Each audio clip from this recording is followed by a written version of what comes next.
Thank you very much. My first question, quickly, why were you late? Yeah, I was insisting to a number of undocumented workers that the Writers Guild Theater was on Cannon approaching 3rd, which was the directions I was given. I appear to have been mistaken. I'm terribly, terribly sorry. All right, well, I'll launch into it. You, I think, talk very sort of, how do I want to say this? You have like kind of an idiosyncratic writing process that I've heard you talk about a lot. And I was hoping to kind of, with your permission, kind of go beyond a little bit the things that I've heard you say. Bullshit. Well, it's not bullshit, but I mean, the first time I heard it, I was fascinated. The second time, less fascinated, Yep. and now I want to. I got you. Okay, so here's what the only time of, and this is you talking in the New Yorker recently about your writing process. The only time I'll think about the work is when I'm working. Anything you're thinking about when you're not in the act of writing is probably useless. So I'm thinking, okay, so does David mean when I'm in the car and I have a notepad and I get an idea for something, a character, let's say, and I jot it down, am I just still driving? Am I not writing? I guess is my question. When you do it? How about, well, yeah, I guess so, yeah. Because I don't. You can't hear me? I don't write things down in the car. I don't. I mean, I don't. I am a sociopath, and I can very rarely be relied upon to tell the truth. But I was telling the truth. When I'm not writing, I don't think about writing. And was that something you had to like train yourself to do? I mean, because I mean, your work is obviously, you know, I mean, full of depth and characters that are very complex, and their motivations are multifaceted, multi-layered. I would think they swim around in your head even when you're not in the act of writing. Well, they don't, and that's a decision that because when they're swimming around in my head and I'm not writing, they're not swimming around. I am attached to them trying to swim. And I'm old, I'm overweight, and I'm a big drag on the characters. You know, if you think about what I'm trying to say, the thing is that our everything that you think about writing when you're not writing is ego-based. You are connected with it in a way that you are properly not connected with it when you're actually giving yourself to the characters. You know, if let's say we're talking about Deadwood for just as a Sisyphean exercise, and you know, you don't see me up there on the screen. You see the characters, and therefore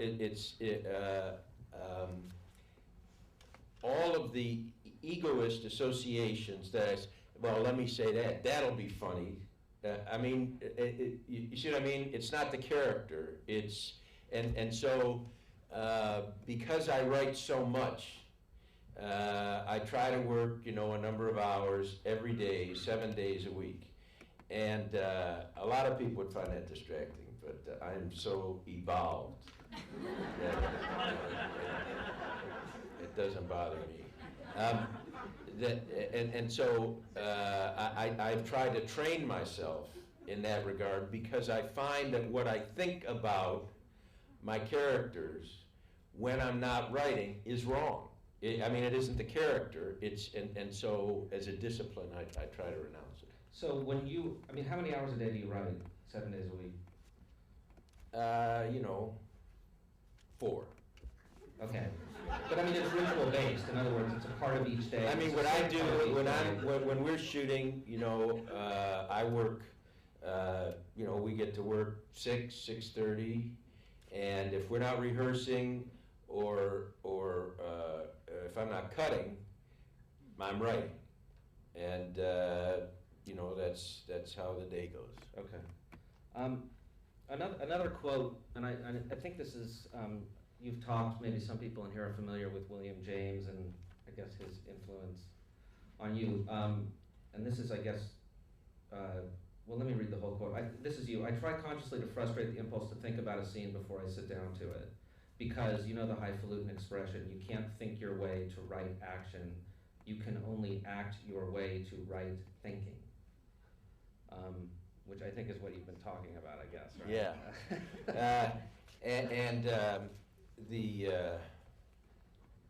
I want you to take as many pictures as you want to take, and then I want you to stop taking pictures. Come on. Come on. Come on. Here's me holding my right breast, or is that my left? Okay.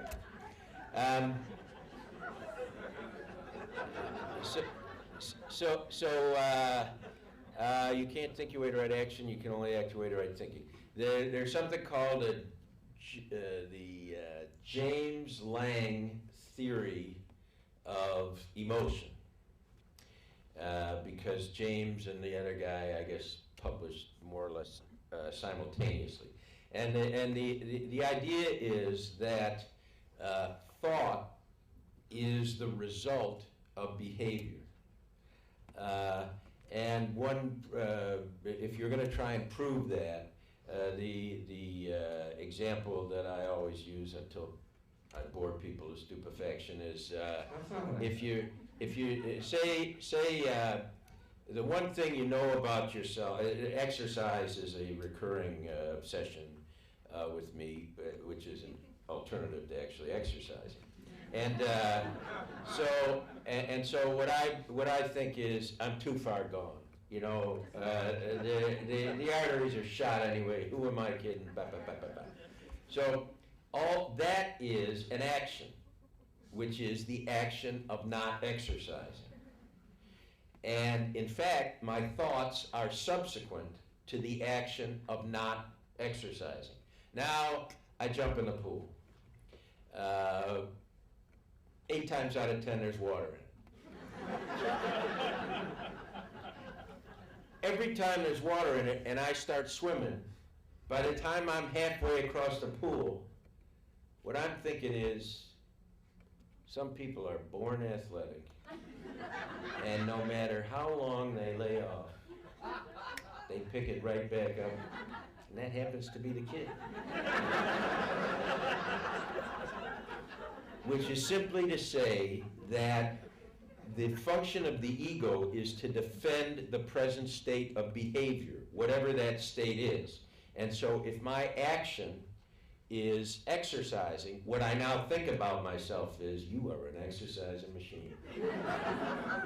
And so that's the sort of aphorism there. You can't think your way to right action, you act your way to right thinking. So what I do is, in terms of writing, is I write. And by writing, I find that my ego is suppressed as long as I'm writing, and I'm able to give myself to the characters without the appended weight of my ego in a way that I cannot do when I'm not actually writing, so I don't write.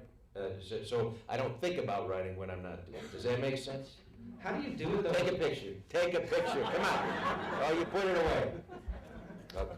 But how do you do that in a medium like television that's so sort of unforgiving about deadlines and wants you to hit certain beats all the time? I prepare myself to be unforgiving. You know, I don't make deadlines. I don't publish a script before we start to shoot. I don't do it. And it's not the end of the world. You know, it's like the Hong Kong tailor. You know, you go to the Hong Kong tailor and you get fitted for the suit. And you're thinking, well, that's rather a dashing outfit. When can I have it? And he says, 6 months. You say, 6 months? I need it tonight. He said, all right, tonight. and you know, studios are like that. What they want is work that the people will watch more or less. And so, you know, what they try and do is scare you and say, well, you know, you don't get to play unless you do it this way. And then if they see that the work, that people like it, You know, they say, it's a mark of this network that we are brave enough to allow a certain breadth and even an idiosyncrasy in work method. So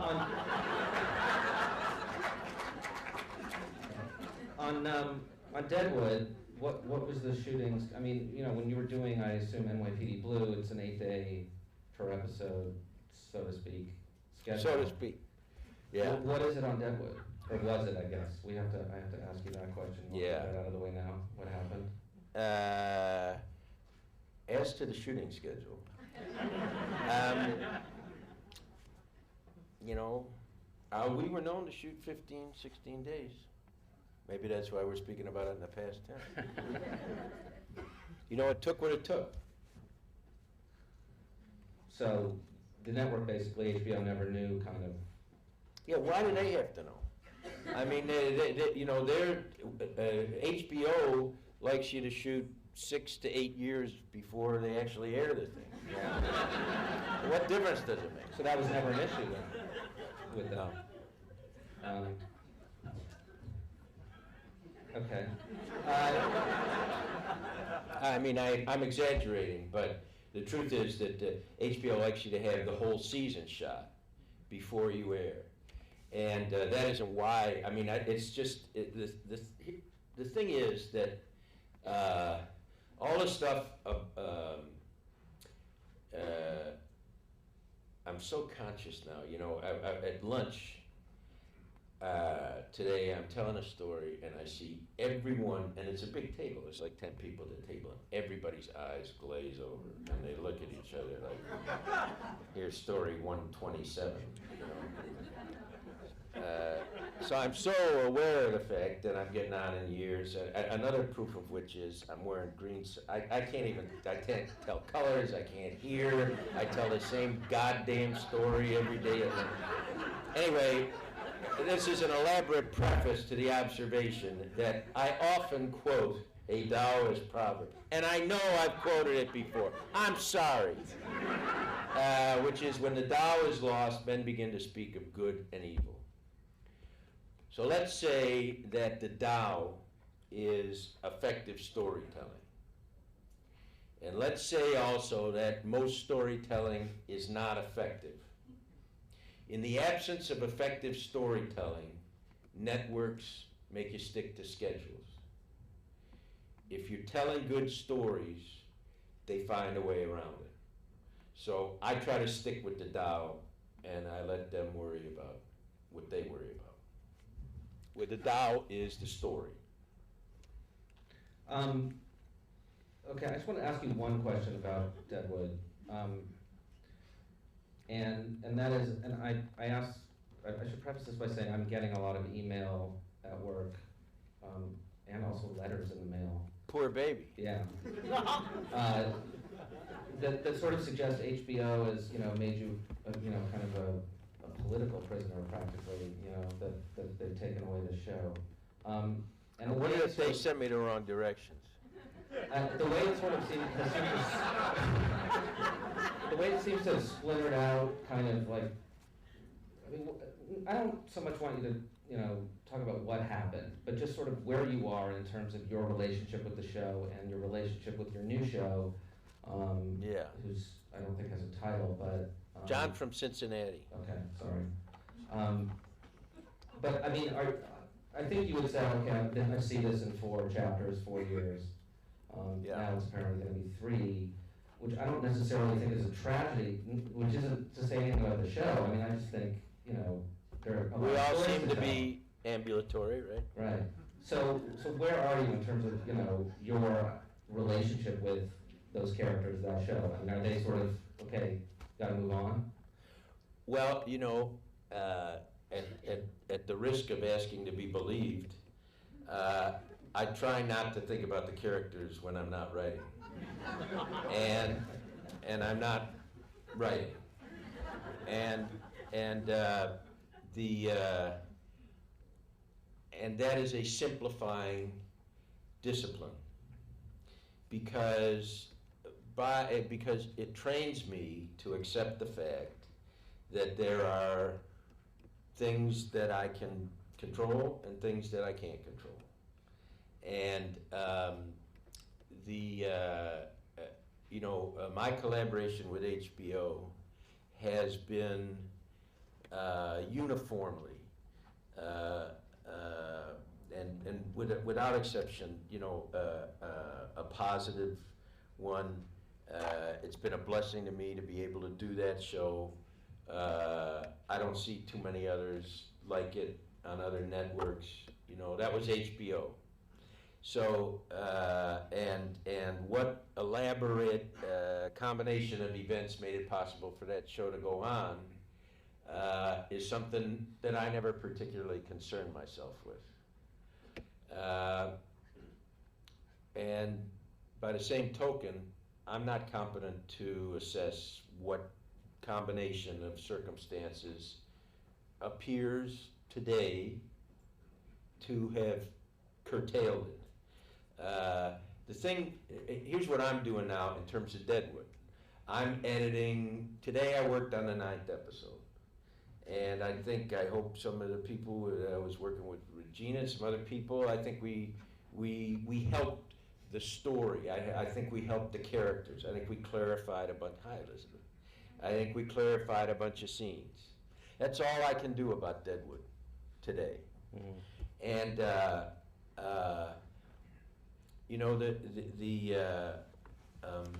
here's how many people have seen Deadwood? Raise your hands. Okay. So here's the thing about Deadwood, and I hope you like it. And because otherwise it's pretty mean-spirited to come here and tell me you don't. So here's the thing. 1/3 of the episodes of Deadwood have never been seen by you all. And I want to tell you, because this is something that I do know about, because I've seen them, they're wonderful.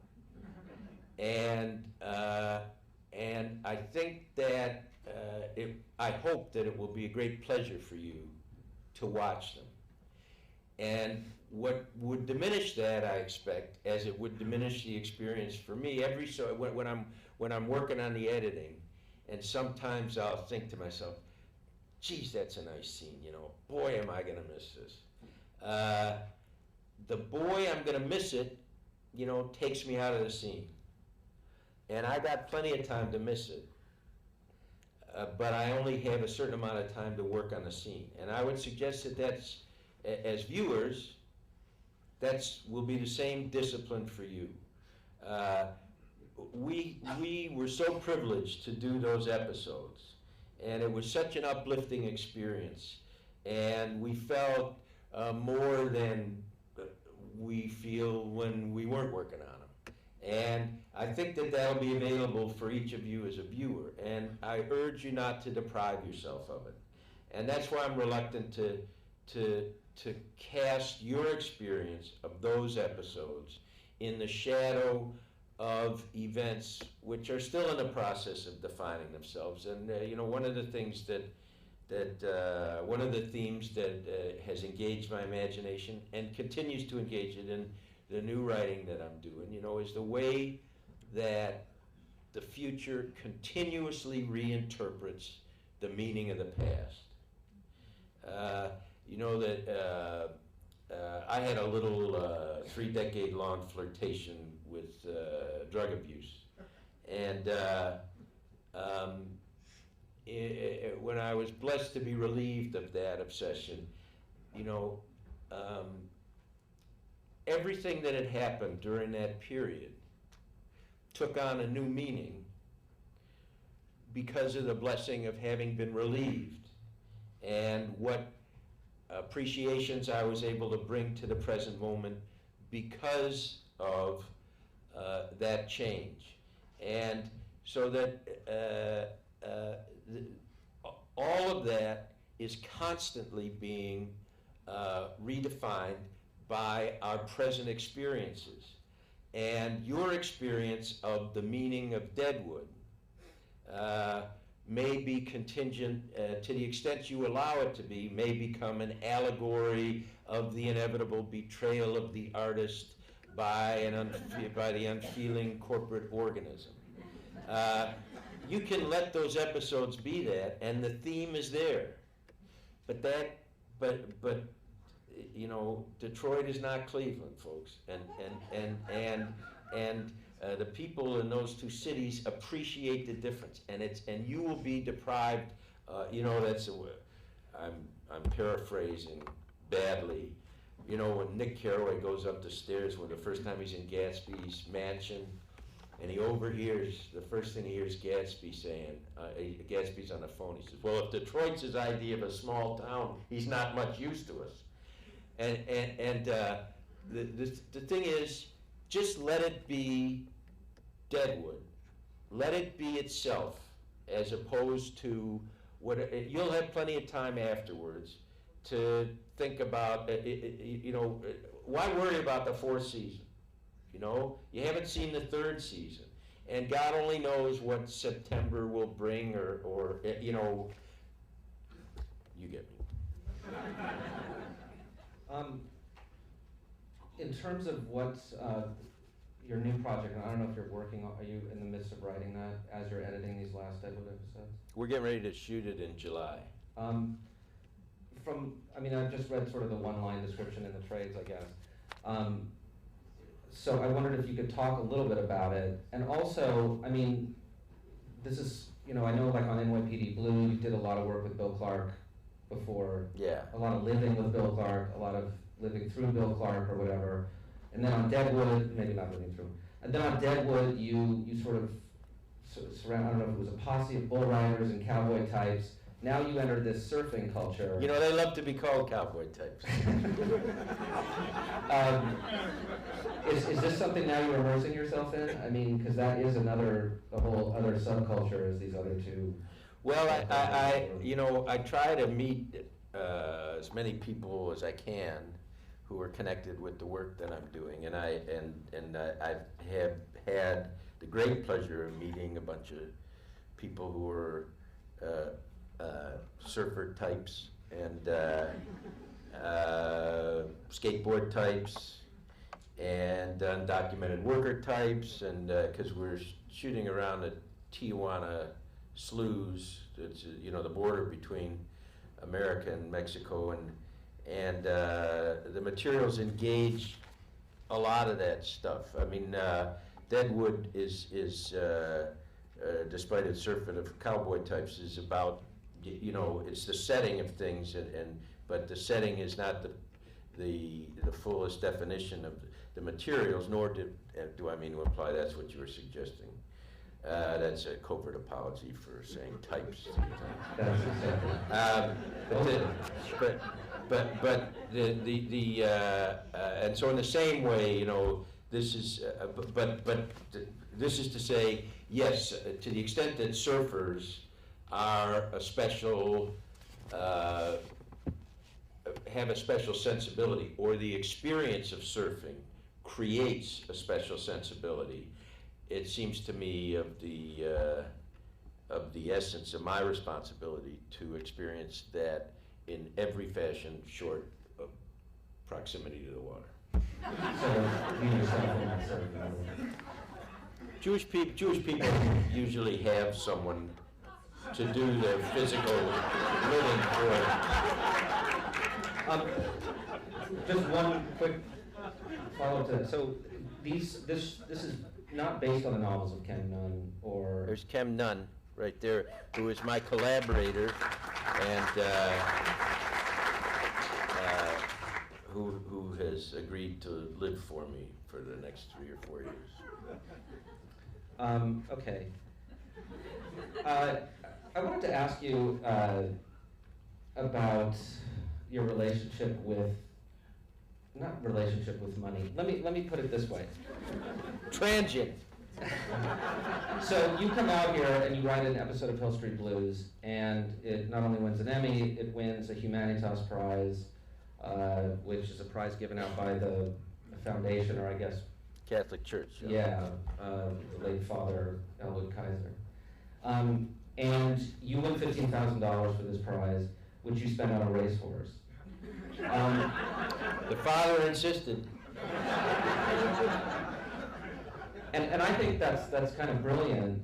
Number one, because horse races are cool. Horse racing is cool. But number two, like you were starting out, I don't imagine you were making a ton of money at that point. No. Was it an act? So it seems like an act of kind of perverse, irresponsible defiance. Yeah, like kind of a screw you to success in a way. Shook the church to its very foundation. But as you started to make more and more money, I mean, how did you feel about that? Listen, where there's a will, there's a way. I had pissed away millions and millions of dollars. There is not an amount of money that a writer can earn that I can't blow.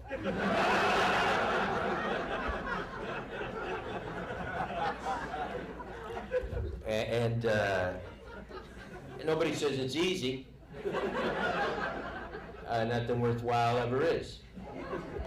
But you persevere, you do what you can each day. And at the end of the year, you've pissed away, a fortune.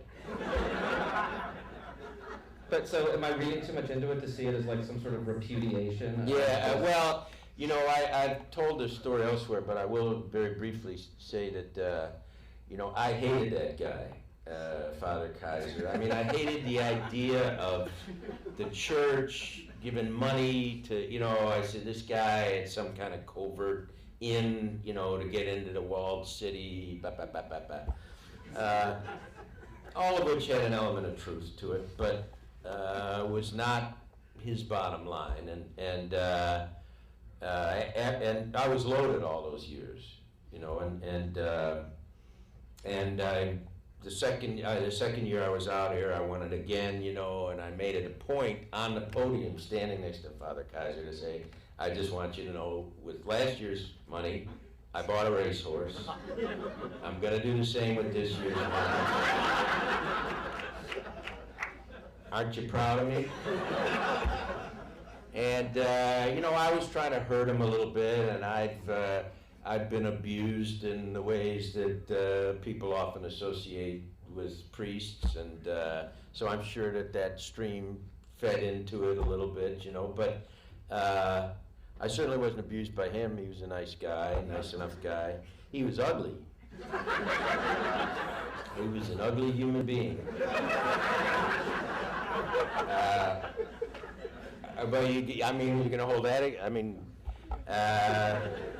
So anyways, years went by, and I guess I won it a few other times, and then I got sober, and I won it again, and I won it actually for an episode which involved pedophilia and some other stuff, and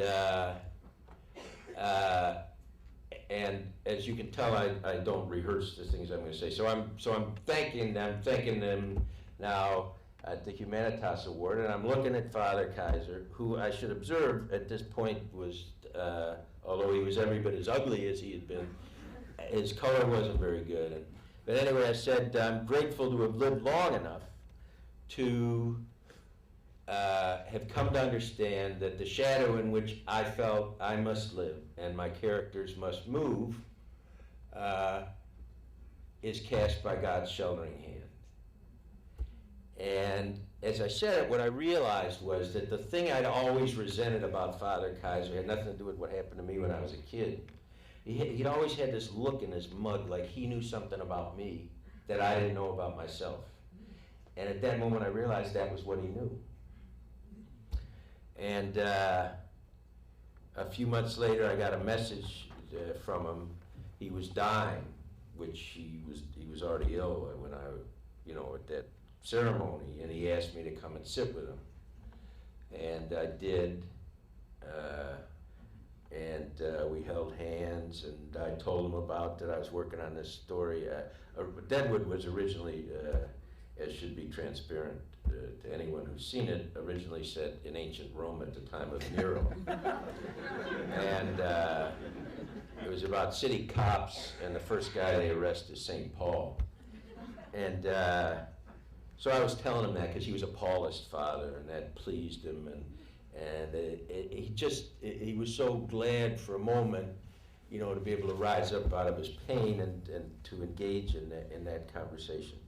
So I guess to the extent that I'm responsive to what you were saying about, you know, sometimes there's a character in a Russian novel, you know, who essentially tries to prove God, you know, by shaking his fist at him, by taking the life of a stranger, an old woman. And I suppose there was some of that, you know, going on. I should also say, however, that horses I've owned, I've won 2 Breeders' Cups. I have a horse. I have a horse running Monday in the Shoemaker Mile, $300,000 race. We're optimistic about his prospects, and despite all of those facts, I guarantee you that at the end of the year, I will have lost a fortune. I did want to actually ask you about Barbaro. It's an amazing story, but Yeah. I don't know how much time do we have? Are we all right? 90 minutes from when you begin. Okay, well, let's keep going. You've talked about your heroin use and alcoholism and being addicted to drugs. But Some of those are associated.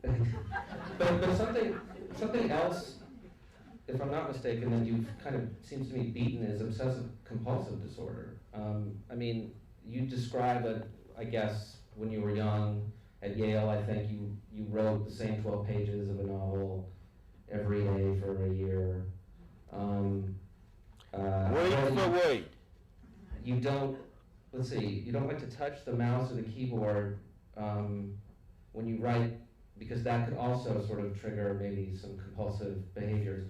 How have you been able to be so productive at the same time? I mean, you know, a friend told me that obsessive compulsive disorder is quite, you know, all-consuming, and yet you've churned out quite a body of work at the same time. Well, you know, I wanted to. I mean, I wanted desperately to be in the world, and so I tried to figure out ways. You know, the reason that I don't think about my writing when I'm not writing is because I obsess about it. You know, from the time I was a little kid, I had to touch my pillow a certain number of times. I had to move my shoes a certain number of times. I had to tell my parents I loved them a certain number of times. You know,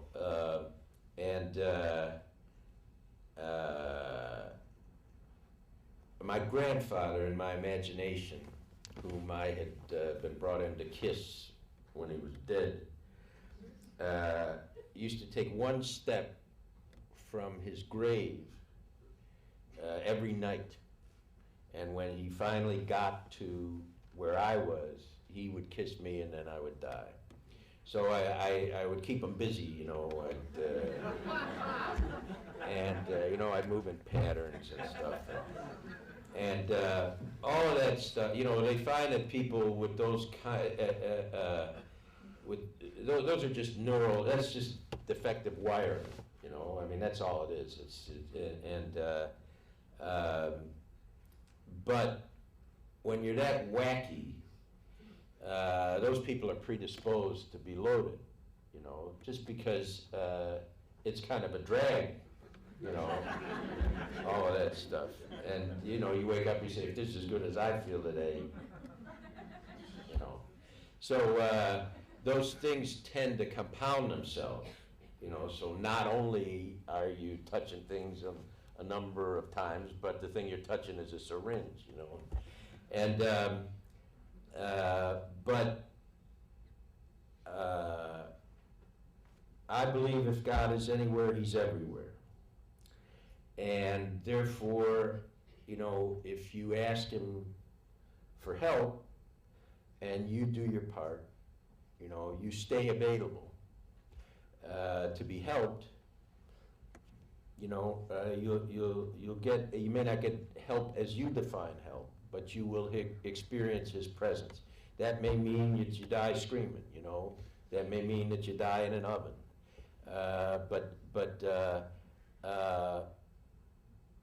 So in terms of those obsessive patterns, I taught myself not to have access to, you know, like if I write longhand, you don't want to look at what my writing looks like longhand. You know, it's curves in on it, all this stuff. And then if I type and I make a mistake, I got to start the whole page over again. So there you go. You mean like a misspelling or? Yeah, comma? anything. So that's funny. That's not funny. Funny is like Milton Berle.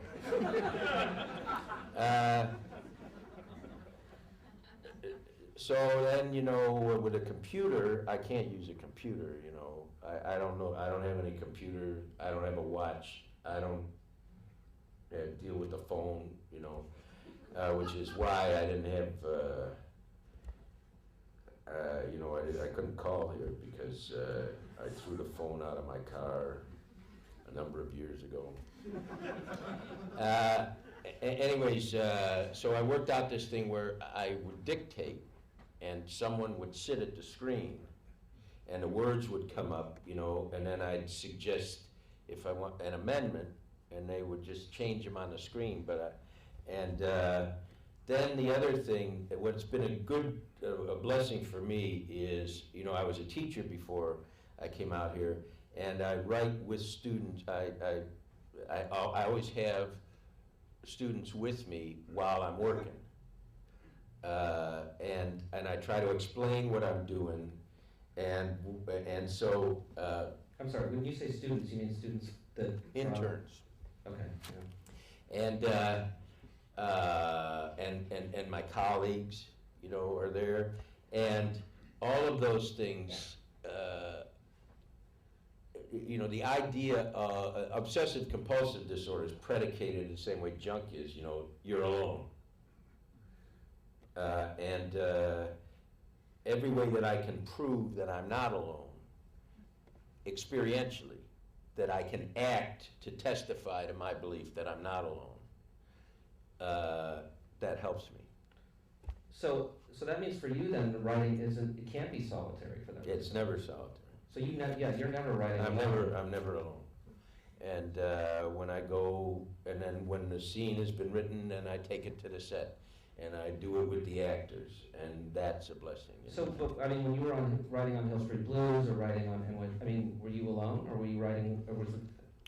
Yeah, and I had, you know, little tics of behavior. For example, when I was on Hill Street Blues, I lived in Las Vegas, and I would fly in every morning at 6 o'clock in the morning. I'd gamble all night, and I'd fly in at 6 o'clock in the morning.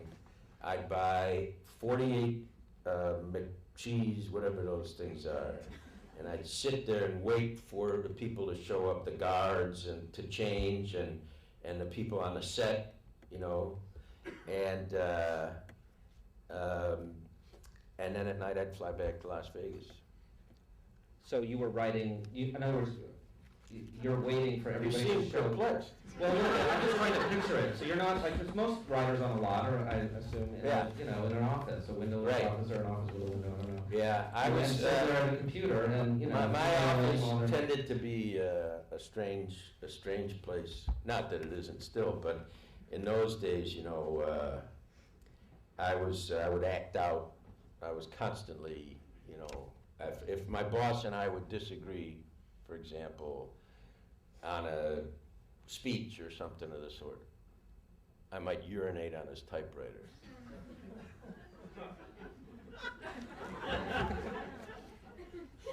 Most of the times he wasn't there, but there was the odd occasion, or I'd throw stuff out the window, you know.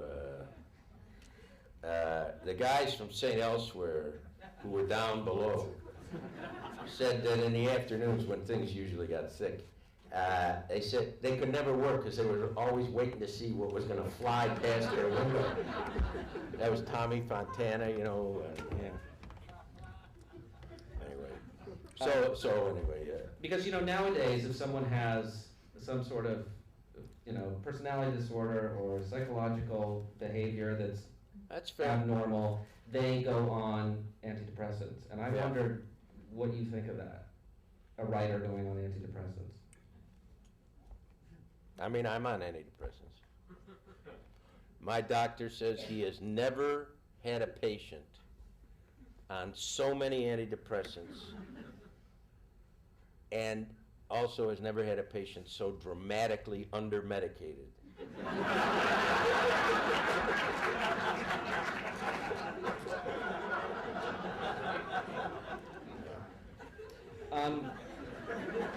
I was watching the pilot of Deadwood again, and there's with your commentary, and there's a scene where Swearingen and Farnham and one other person I think are basically conning the Garrett guy out of his gold collector. They're driving up the price, and you came on and you said that's why I was always such a lousy criminal. Every time I was involved in something like that kind of a con, I'd get a bright idea and I'd fuck the whole thing up.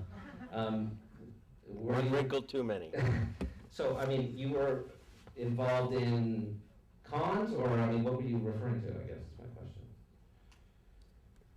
I was referring to being a lousy criminal. You mean what kind of criminal? What I thought, types of criminal activities? Yeah. Most. You know, if I was a lousy I mean, I was terrible at violence.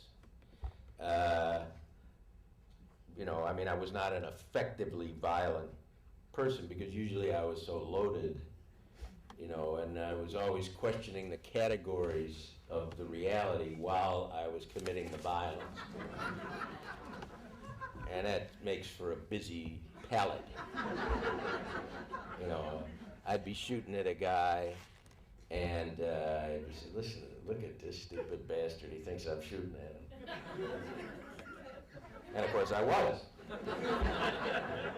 And a lot of times that cuts down on the amount of minutes available to escape. And once I was,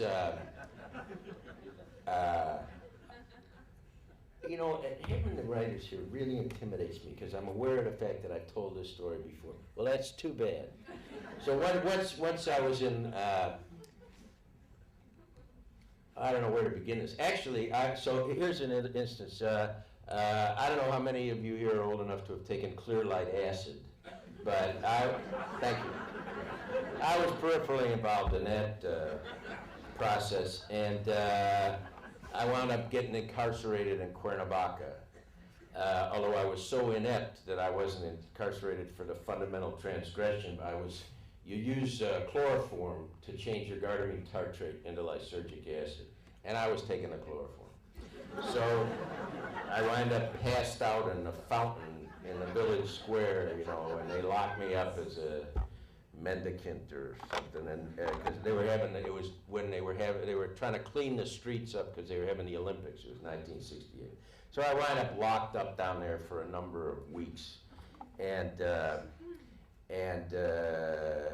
as a result of a series of misunderstandings, they have to relocate the lab, which is I'm locked up down there. So now,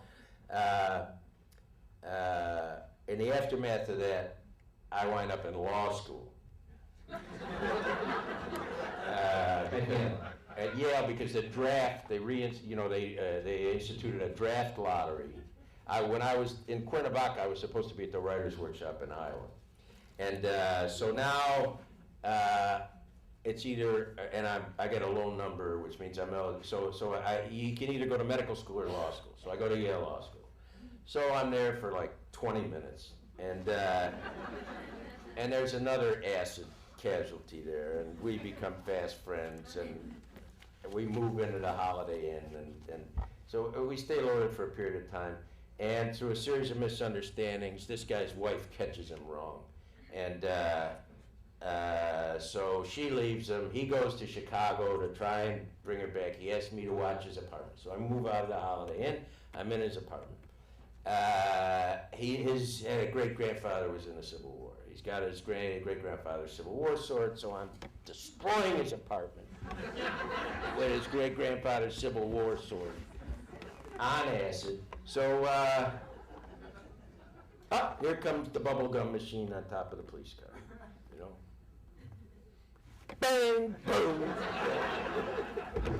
And the street is a long, straight street. It's like a half a mile. So I'm shooting at them, you know, and they're still I would say a quarter mile away, and I'm thinking this has the recipe, all the elements of a disaster.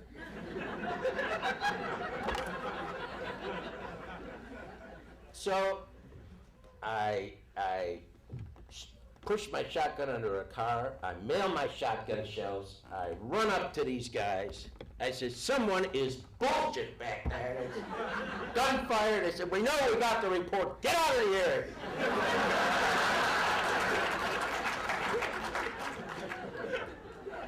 And this is what I mean about defective thinking. So I go about 15 feet. And then I think, well, I duped them, you know. So I turn around and I says, you dumb guinea bastards, it's me! Here they come. Beat me senseless, as they should have. And so those were the circumstances under which I not only departed law school, but proved that I wasn't a very good criminal.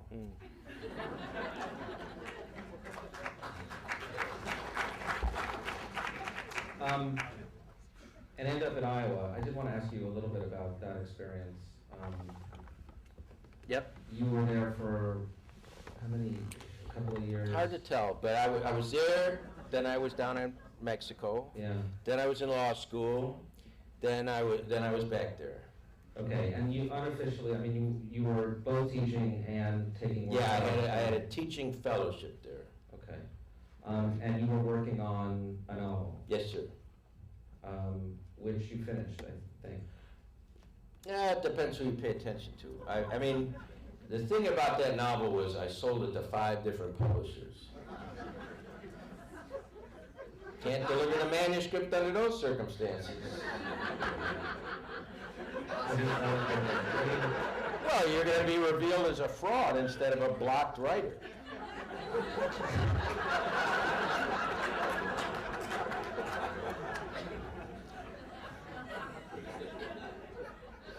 Okay, wait, so you sold it to 5 different publishers. Yeah. Under different names, you know. What was the novel about? A buddy of mine got killed, and you know, we were drunks together, and I felt bad about it, you know. So I just I sort of followed the people around between the time that he got killed and the time they buried him.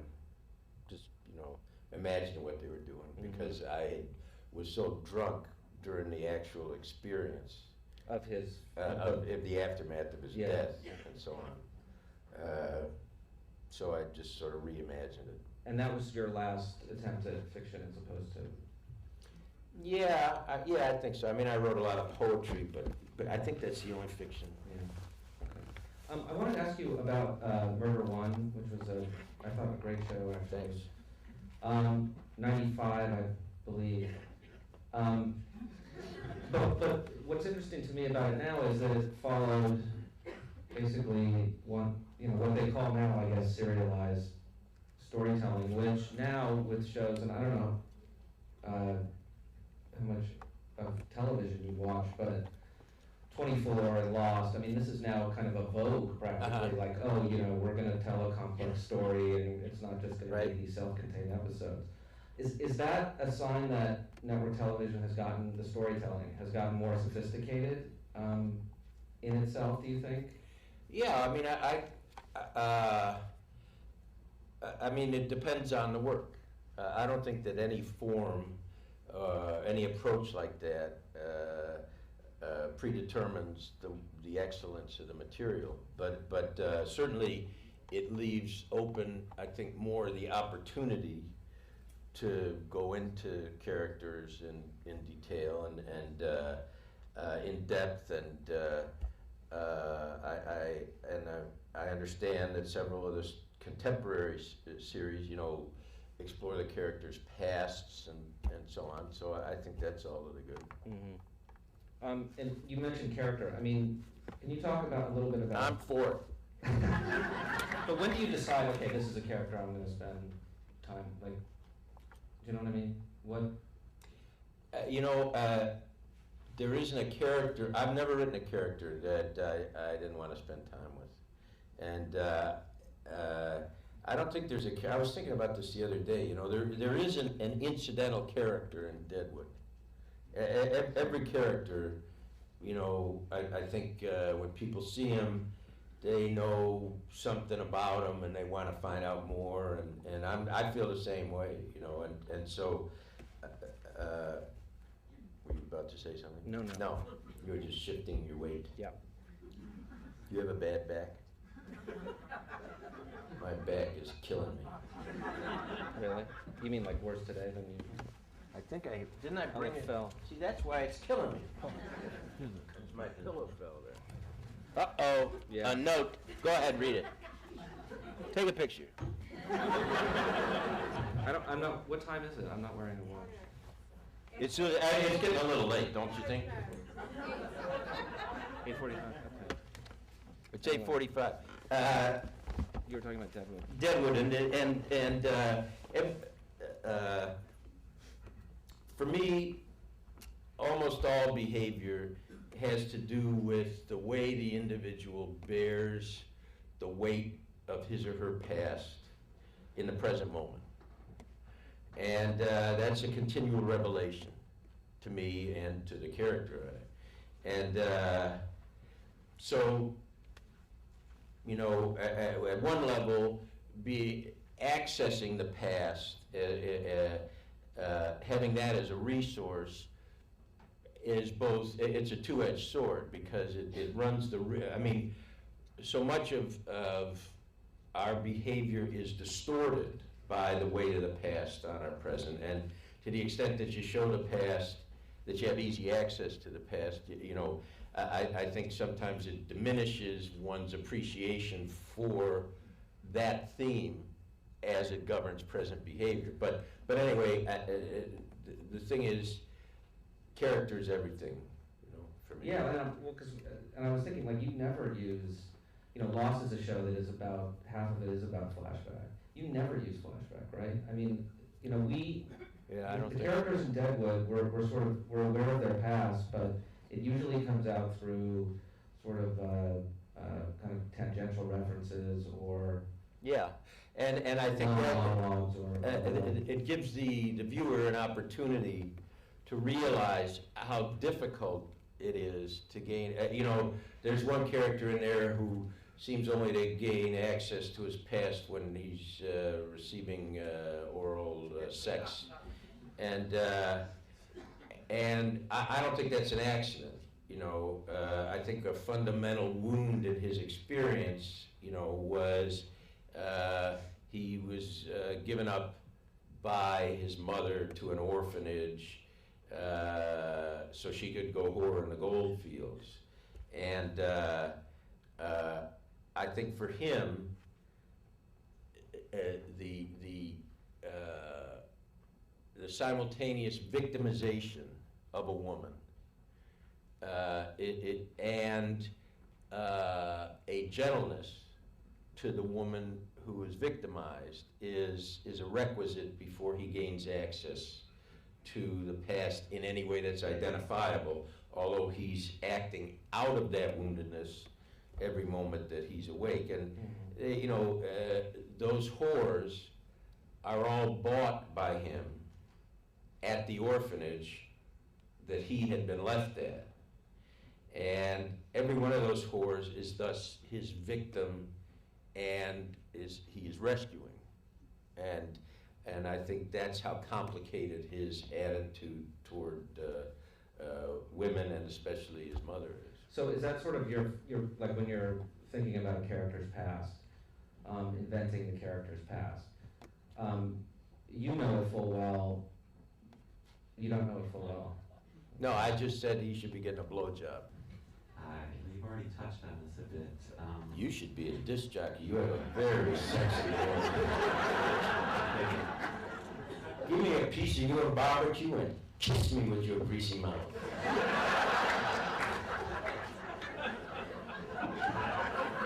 That was Joe Tex. That's from a song called Who's Gonna Take the Lady with the Skinny Legs?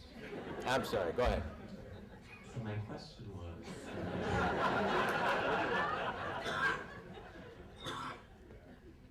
you've talked a bit previously about depression and dealing with it. You touched on it tonight.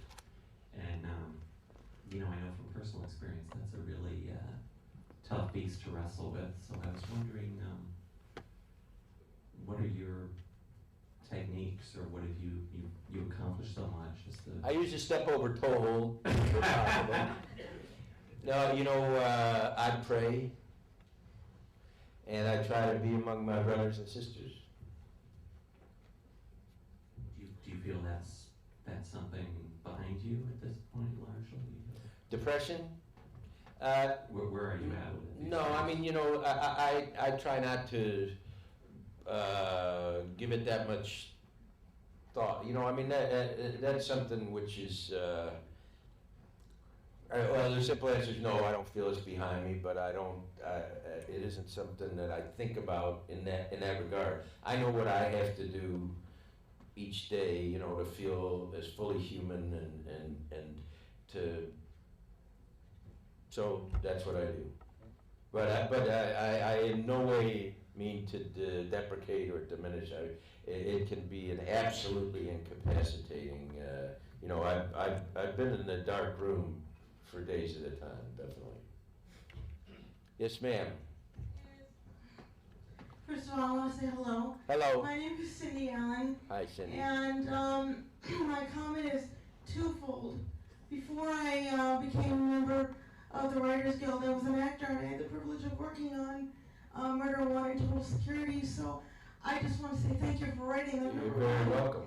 And as a writer, people always say to new and up-and-coming writers, write what you believe, write what you know.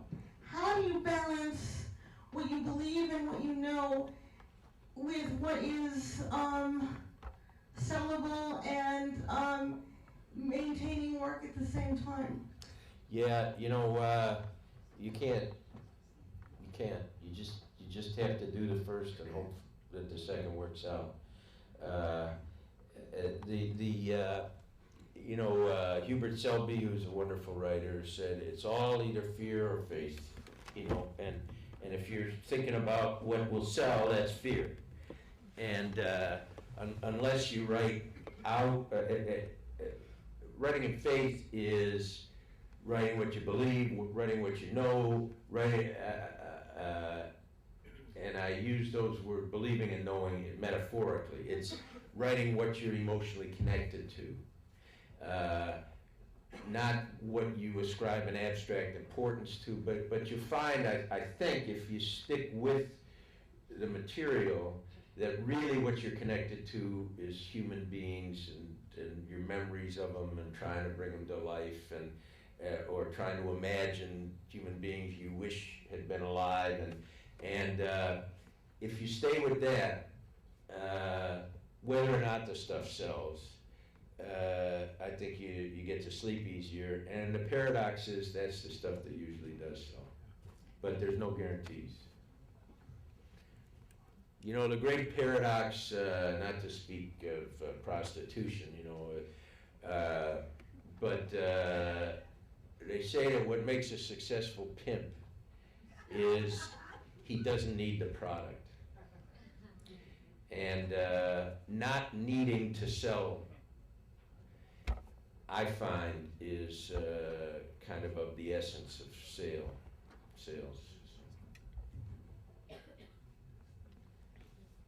I cleaned that up pretty good. First off, I just want to say thank you for Deadwood. You're very welcome. Pleasure to watch it.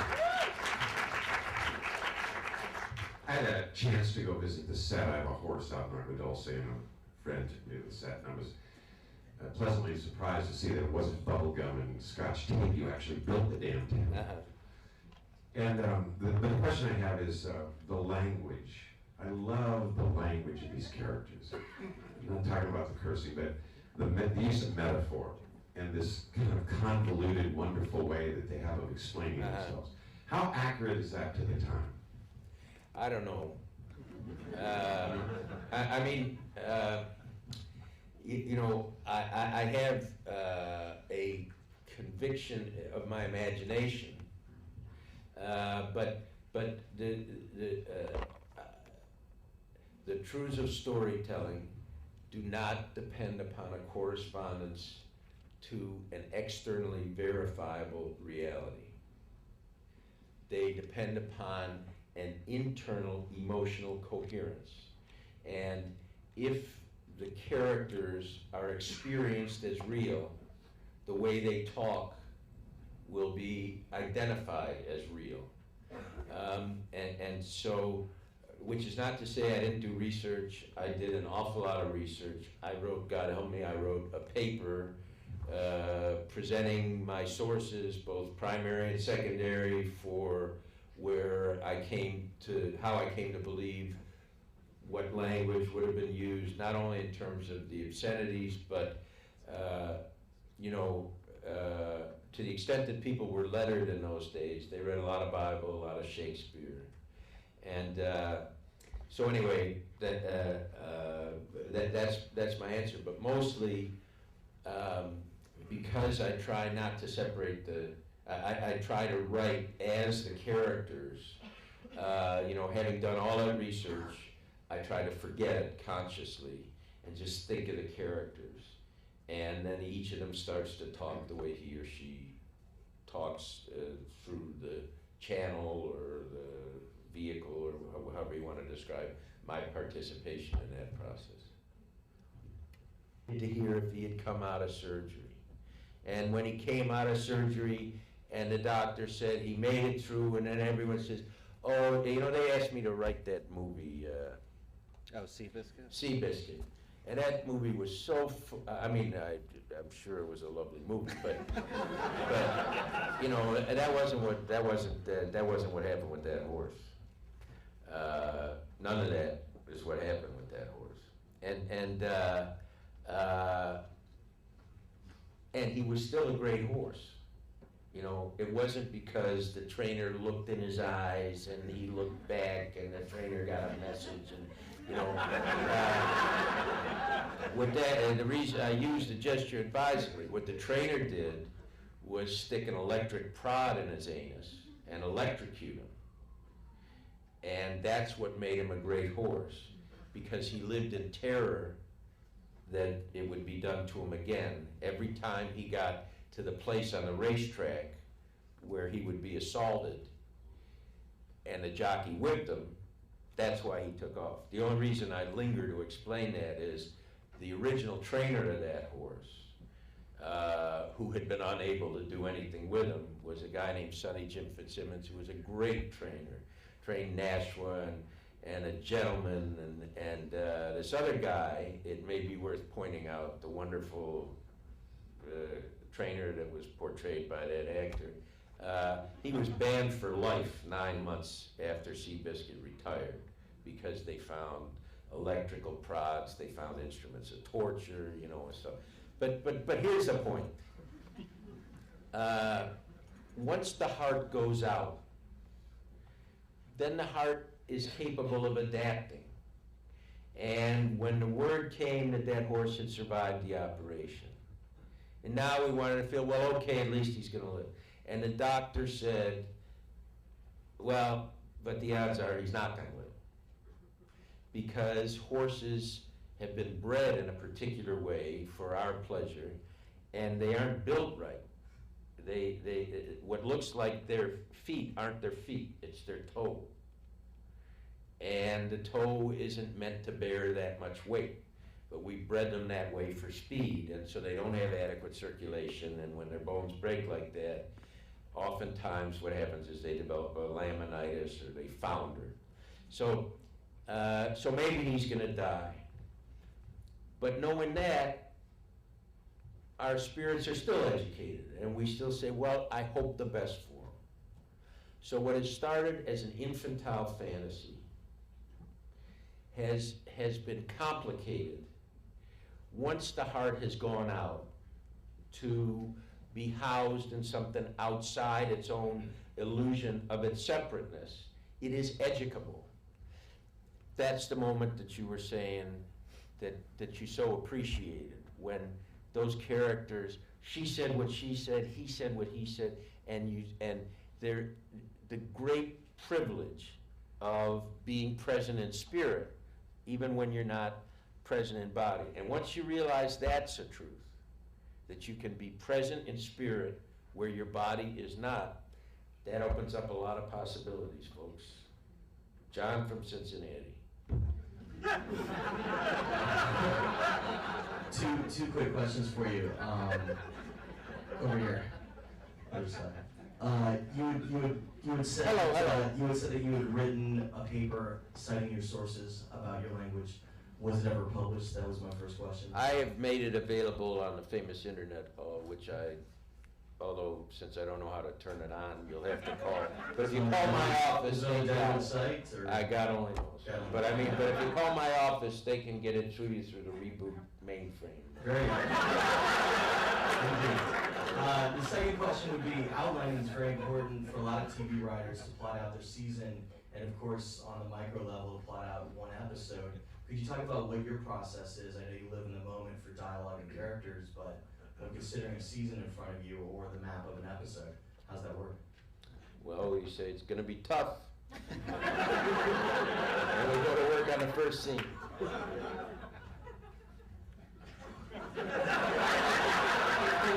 Can you map out an entire episode then? No? Not even a season, so you don't know who's going to live and die by the end of the season? Yeah, I mean, the one thing I knew at the end of this season, I knew what the culminating action was. We never got there.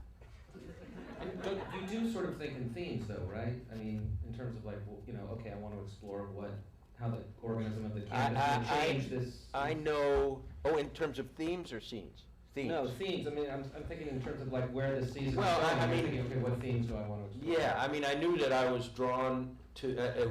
I could change the thing to Deadwood from ancient Rome because there were certain themes. I wanted to explore the theme of how we organize ourselves in the absence of law.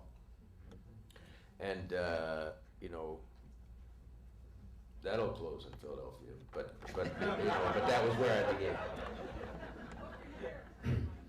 Hey, you doing, David? Hi. I did your 3 or 4 week lecture series where you taught the Milch exercise, and we were supposed to check in, and I never checked in. Anyway, the project that I, about a year after I finished the Milch exercise every day, the screenplay that came out of that, I won Scriptapalooza, I won $10,000. Oh, good for you. But I didn't buy a horse. You did not buy a horse. Well, so you didn't follow all the way Yeah, through. but actually the reason I'm mentioning it is because it's totally transformed the way I write. I'm so glad. I mean, because I was a total procrastinator and perfectionist, and it totally overrided all of that. So my question is are you going to teach it again? Because it's just, or at least post it on the internet. Yes, I am. Yeah. Because it's just the most amazing thing I've ever done. Yeah, I gave a series of lectures after 9/11, and I think I might have done it here. And well, then I wonder why I couldn't find the goddamn thing.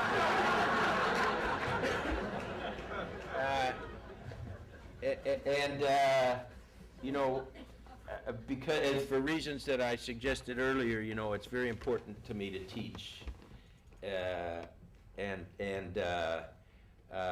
just it's hard to find the time, but I absolutely we have a big stake in sort of professional writers out here have a real stake in sort of, there's the walled city and the Philistines who guard the gate, and here we are on the outside, and that's all bullshit. That's all, we have a stake in believing that. And as soon as you take a certain kind of action, all that stuff falls away. It's like when I'm not writing, I think, what's the point? Hamlet's been written. When I'm writing, so the thing is, there are these exercises that one can do that sort of rewire you, and writing exercises and so on, and those lectures are very poorly transcribed, but are available in your neighborhood Reboot or through at my office, you know. And then also, I hope this fall I'll give those talks again. Free, open to everybody. Mr. Milch, I am Sir. I'm just a dumb boom guy in movies and TV. I worked in the sound department as a day player quite a few times on Deadwood seasons 2 and 3. And I've worked with a lot of pricks in this business. And when I say pricks, I mean... And am I the king of them all? Untalented. When I say pricks, I mean untalented. But there are 3 people with whom I've worked which I was really in awe of. And you're one of them. Thank you, I guess. It was, I mean, just to be a fly in the wall, to watch you work, or hell, it's Deadwood, a fly in the horse shit. To watch you work, to learn from you. I mean, I learned more than 4 years at university. So I have so much to say to you and so many questions and blah, blah. I'm not going to say them, I'm just going to ask one question. Okay. Would you please publish a novel? Well, I don't know, you know, I'm not the one to ask about that.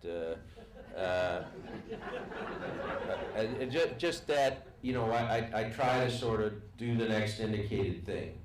And I hope that, you know, I've got 4 or 5 series that I want to do. As one set at a racetrack, one about the founding of the Johns Hopkins Medical School, and there's one called 6 Guys Named Gonzalez about these 6 Puerto Ricans that live on the same block and don't know each other. And the thing about me is I can tell anybody the premise of any series I'm thinking of because they're so stupid.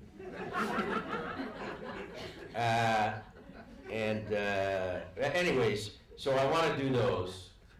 I can imagine a set of circumstances where a novel about Deadwood, if it's in the Lord's plan, you know, that I get a certain amount of time, you know. But it's important to me to I want as many people as possible. I want to be in conversation through the world of the work that it's given me to do with as many people as possible. And so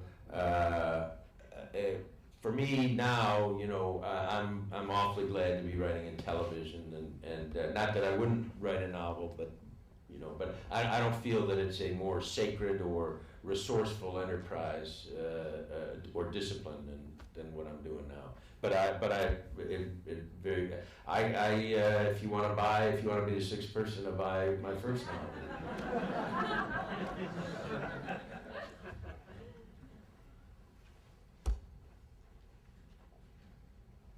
That's all right, sure. I was just wondering what your rehearsal process is like. You mentioned rehearsal, and if you've ever done a rewrite after now or discovered. Oh, all the time, sure. Really? Yeah, we all the time. And, you know, and a lot of times I'll get an idea for later scenes in the rehearsal or characters, you know the character Richardson, that moron that hangs around with Farnham? Yeah. He's just, you know, I just used to see him on the set. You know, he didn't speak or anything, and I just, you know, I like that guy so much. And a lot of the characters are like that, you know, that just sort of, or characters that you originally conceive as, that you don't conceive at all, you just see, like there's this guy, you'll see him, I think, in the 9th episode of this, we were just working on it today. He was, if you think Father Kaiser was ugly, this guy, you know, he's like 5'4", poor soul, he's got neurofibromatosis, you know, the elephant man's disease. And he's bow-legged, and I mean, he's butt ugly. And so I used to love to hang with him, you know, and I'd think, geez, I got, you know. So we were having this thing, in the 9th episode, there's a new character that comes to camp. He's a theatrical producer. There's a real guy named Jack Langrish. And he's about to open his theater, and in order to get people into the mood, he holds this amateur night where the people in the camp show what they can do to sort of make them more hospitable to the idea of theater. And so I'm talking to this guy, Jesse, and I says, you know, have you got like something because I don't want to make him self-conscious, I don't want to tell him, you know, I said, what, you know, is there some like trick or something you can do? And this will show you that a person can be ugly and a bore at the same time. He says, I have a rope making machine.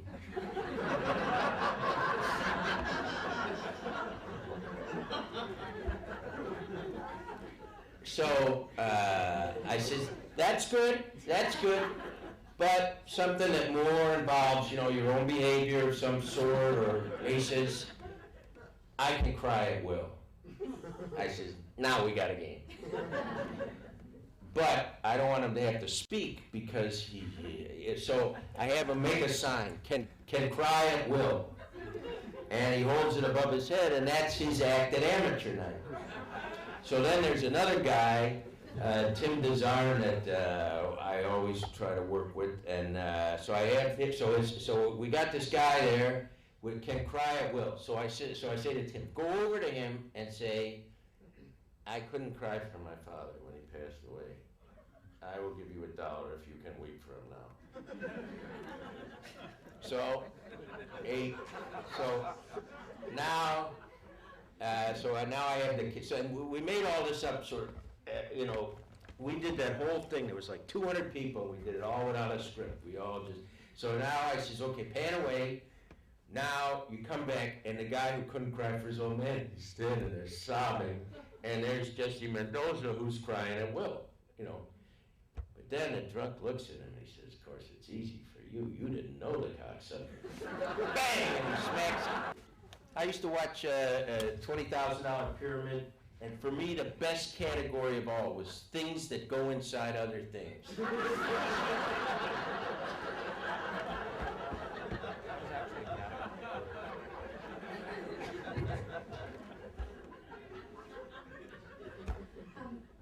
One of the things I'm always struck by when I read anything about you or see your work is the breadth of references that you have, whether it's poetry, literature, art, or life.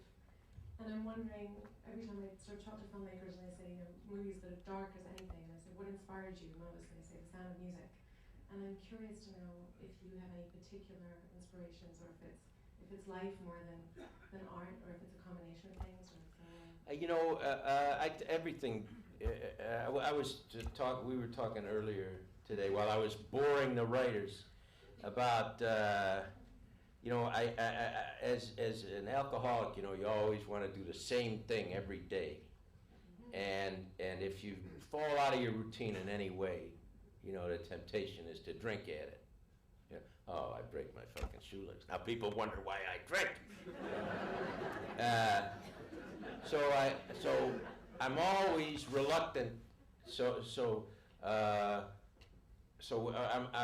Now I get on a subway in New York, which is a terrible mistake for somebody like me because, all the logistics of it and the sounds and but anyways, so by the time I'm sitting there, I'm in abject misery on the subway, and my wife accompanies me because she knows that for me to be in any sort of a situation like that is fraught with peril. Like I went to the hospital over here the other day. A friend was ill, so now I park my car underneath the thing there, the parking thing, the garage. And now I come out from seeing my friend. I don't know where my car is.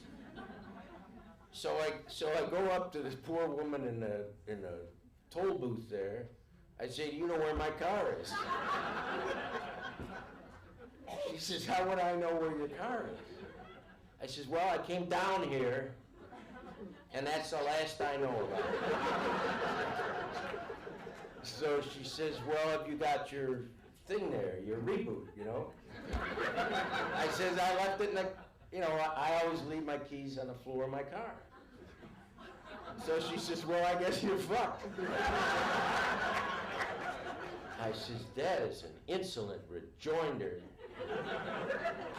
That isn't what she said, and it isn't what I said. I think she was polite and I was obscene. But anyway, so I wind up in customs. I wind up in the hands of the security force, which is what happens to me most of the time when I sally forth on my own. So my wife usually takes me if I'm not going exactly where I'm, supposed to be, if a driver doesn't take me, or my wife doesn't take me, it's very rare that I get where I'm supposed to witness this evening. So, anyways, so now I'm on a subway, and and there's crashing and the noise and the people, mainly minorities. That's tough for me, because I am a cesspool of prejudice. And anything that for an alcoholic, oh, well, it's because they're this, it's because they're that, it's because, and all it is because I'm uncomfortable doing anything that's not exactly what I did the day before. So I'm looking at there's a black man with 2 black children. And I say, isn't that typical?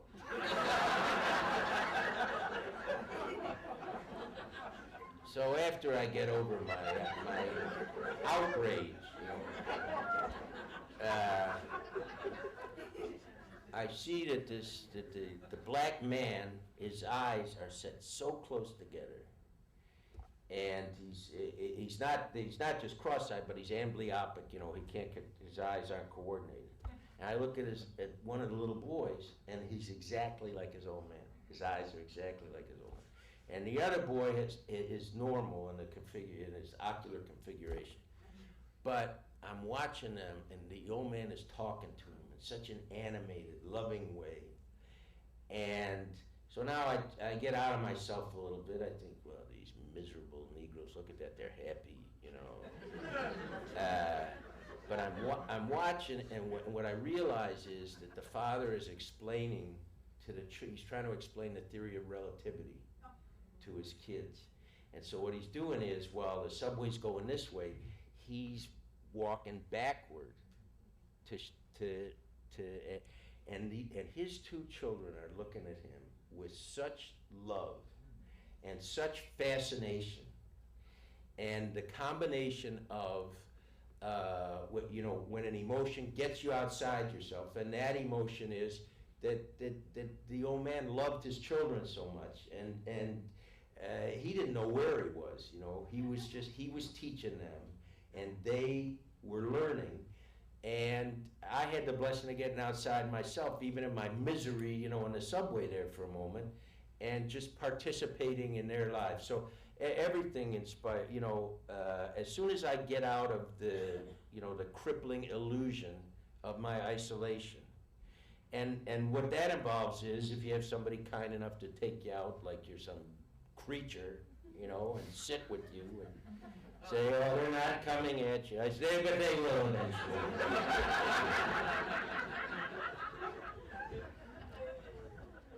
David. Sir. You have such a unique and distinctive personality. Well, thank you, I guess. How do you pick the writers you work with? Well, mostly what I look for is someone who hasn't heard my stories before. No, I just look, I don't know. Obviously I appreciate talent, a love for, the human drama, an appreciation for the way people lie, But, and then, it's most, in addition to that, it's fortuity. I remember I met Regina, and Elizabeth brought Miss Sarnoff, who was a producer and a writer, and who now writes Lost, and she brought Regina, and and I says, well, if Elizabeth likes her, she must be all right. And then I read Regina's stuff, and she was all right. I don't read submissions, from agents or any of that stuff. It's just people I run into. Sir.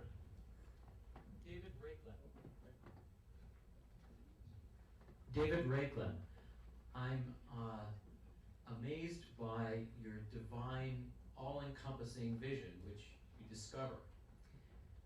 How does music play in bringing your That's what she was asking.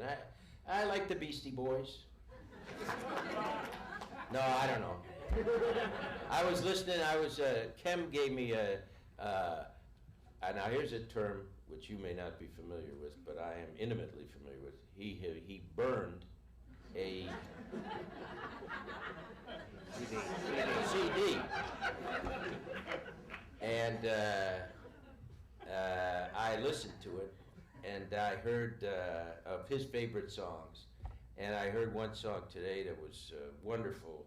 And, you know, so we're going to make that the theme from the new, I'll tell you somebody else, Ry Cooter, you know, wrote the original theme from Deadwood, and we couldn't use it for, and he's such a sweet guy that even so he sent me, he watches the show, and he sent me a song, and I heard that, I like that, but I have no particular special. Who's that, Rufus? Yeah. Hey, Rufus. Okay. Good. Just one quick question. I know how busy you are and everything, but I just wanted to know, like, what's David's downtime like? What you do with the family and the kids, you know, when you're not so busy and not in the loop of everything? You know, I try and stay pretty busy because, you know, even 7 minutes can get me into a lot of trouble.